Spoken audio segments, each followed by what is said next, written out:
Hello and welcome to Justice. I'm Judge Jeanine Pirro. Happy New Year and thanks for being with us tonight.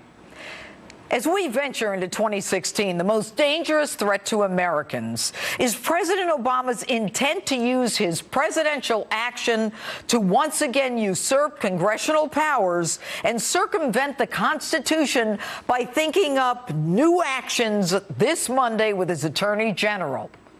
Translation? Together, they will chip away at our Second Amendment gun rights. And let's not kid each other. With history as our guide, whenever this president says one thing, we know to believe another. Whenever he does something that makes no sense, we ultimately pay for it. Example number one.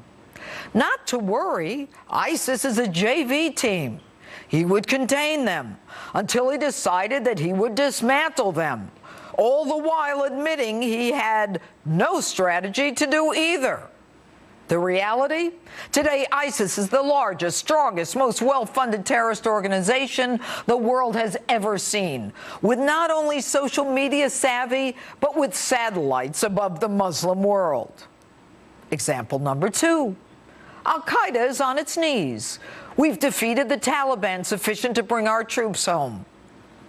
Now, maybe I missed it, but apparently there's been a resurrection. The reality? Al-Qaeda is far from on its knees, developing training camps all over Africa and Afghanistan. And the Taliban? Back in Afghanistan, on the brink of controlling it again.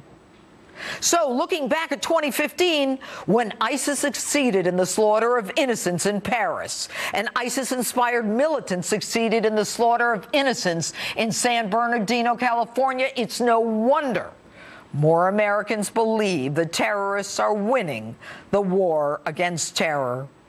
It's no wonder 64% of Americans disapprove of Obama's approach to ISIS. So where does this all leave you? Up a creek, not just without a paddle, but without a gun as well.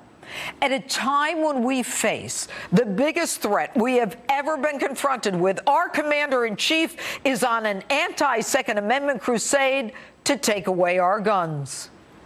Now, in the aftermath of Sandy Hook, the president took 23 executive actions. Didn't stop a thing. California, with some of the strictest gun control laws in the country, didn't stop a thing in San Bernardino. And in France, where gun laws are among the most restrictive in the world, innocents were slaughtered like lambs. Mr. President, the issue is terrorism, not mass shootings. And yet, because of a political agenda, you refuse to confront the biggest danger that we face. Instead of blaming guns, why don't you start shooting terrorists? Now, maybe you don't have time to focus on this because you're too busy emptying Guantanamo and trading deserters for Taliban generals.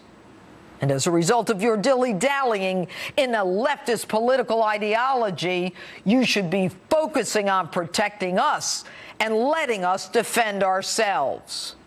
The police cannot do it all. And that's my open. Tell me what you think on my Facebook page or Twitter, hashtag Judge Jeanine. And with me now, radio show host Coco Sudek. Happy New Year, Coco. Happy New Year, Judge. All right, the president meeting with Loretta